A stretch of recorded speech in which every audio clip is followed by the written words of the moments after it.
Hey, what's up? Popping in with another video, and I want to say hello to anyone checking this out, and just greet you with strong energy, and wherever you're joining this from. I don't know what you do in life or who you care for in life, but I can imagine what you have on your plate is not easy, and so we have to be grateful for all the opportunities that we have, and respect one another for what each other has been through, and what we're sharing, even just putting minds together. We're someone to check out a video and then drop a comment.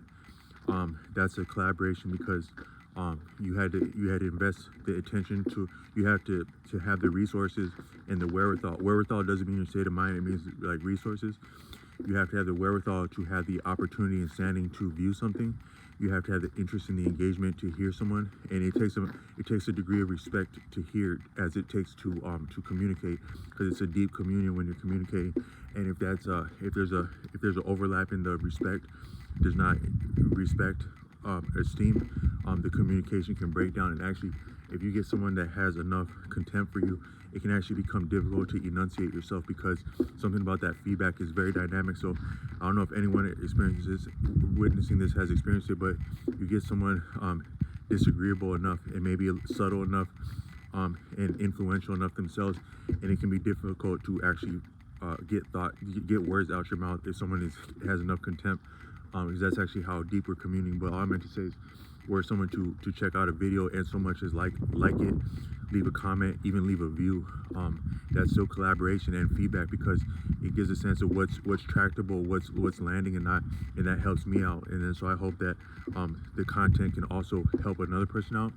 And I want to say that I'm offering this content in good faith, as sometimes the different things we have are they're means and mercies and resources that are fashioned by life, to give us exactly what we need, where we need, how we need it. And sometimes it can be uncanny, and unseeming how life would meet a person somewhere, even occasionally unscrupulous. That goes to a topic I wanted to touch on today, which was, do the ends justify the means, or the means justify the ends? And I wanted to look at both angles of that. But all I meant to say is, life can be uncanny, unseemly, unscrupulous,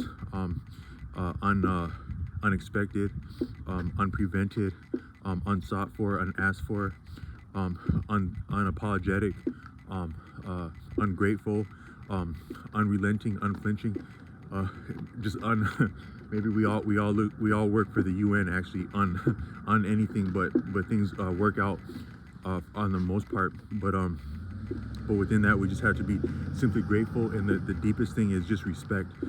So I think that nothing in life is viable without respect, especially collaboration, but even just earning an income. Because if I'm earning an income and I'm being disrespectful, that can set up the backdrop to have an experience that make a person not comfortable or not even secure to show their face somewhere or to operate somewhere. We actually really do actually hold each other's destiny in each other's hands, and each other's welfare and well-being. And if you appreciate, like, a lot of people, I've made videos talking about like what my concept of money may or may not be, and there's different people that proliferate that would talk about like the significance of having like hard currencies that you can hold, like such as silver and gold. And I've actually ran up against difficulty in recent times, where I tried to make a purchase with a card that is in my possession, in my name, and it can be very difficult to use your own card sometimes. So it does. Some of these discussions about money are real. They're real topics. But then, and I've said that according to Tashreeq Bey, the original concept of money is the etymology reflects some of the real history. So money corresponds to moon, and then your silver and gold and copper. I think those are your three main hard currencies. They're highly they correspond with alchemy and electric conduction, and such as the word currency itself, that refers to a form of induction that's not different than electricity, and it also operates the same way. But still, money and value there's a little bit of discrepancy about the appreciation of value, the recognition of value, and the application and the reality of value. A lot of that can be negotiated, and part of it is how something is appreciated or intended. But within all that, the deeper thing, even what's deeper than money, fiat, currency, what's deeper finance, what's deeper are relationships, and those amount to relationships, and they're sustained and viable through relationships. I wasn't the first one to say that about relationships, but I would think that's true. An example of that is like, so you have in your life you have your fortune in life, and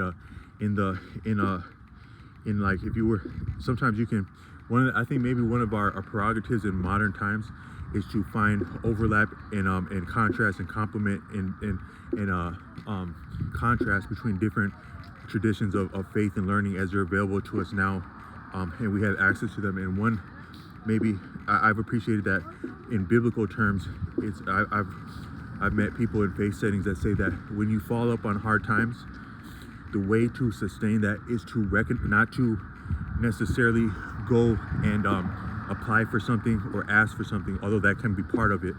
But what you have in a situation, in a circumstance, is your fortune that you came into this life with. And it can be said that reason that all of your present fortune, your past fortune, your present fortune, your potential fortune, your lost fortune, your future fortune, is a function of the footing that you came into this life with. That is the promises of God that were promised to you by maybe yourself, your ancestors, and your higher power, which don't have to be different.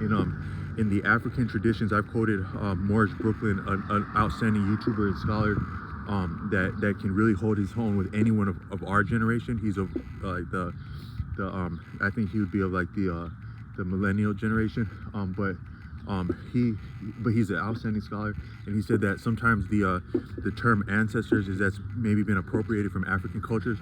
It is more to do with your direct paternal line, as in like maybe your father and grandfather or great grandfather is what's referred to of the ancestors. And from that standpoint, you could maybe appreciate your ancestors as, instead of being an entire vast line of random different men and women who have conspired to conceive you, it's maybe the same couple people or small variation of people that are bringing each other forth. So the grandfather raises the son raises the grandson gives birth to the great grandfather, and these are you reiterating yourself.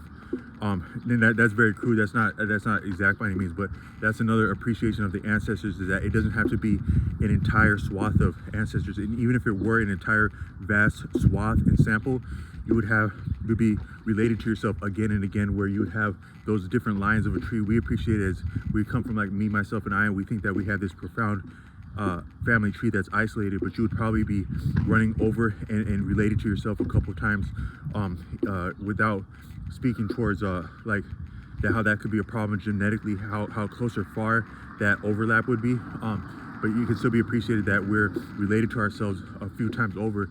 And even all of the people you meet in life, on some level you would have to be related to them because you have the same anatomical structure and appearance, generally speaking, but you could appreciate that you would share ancestry with a lot of the people you come across. And then also from that standpoint, it's some of the same people recurring, because you meet someone sometimes and you've met another person with that same manners and that same expression, that same person really. And you could maybe say that we only have, like, there's only a few of us, or maybe a few progenitors, and that amounts to a lot of different people. Some people would say two ancestors, or was that one ancestor, but all I meant to say is that sometimes you're more of other people than you think, and you're more of yourself than you think.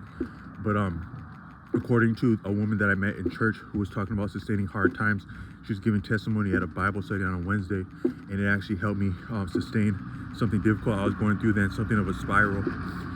Anyone who has experienced a spiral knows how difficult and daunting and brutal a spiral is once it's initiated. And you could maybe say we never entirely leave one, but what she said is that you have to work with what you already have, the footing that you have.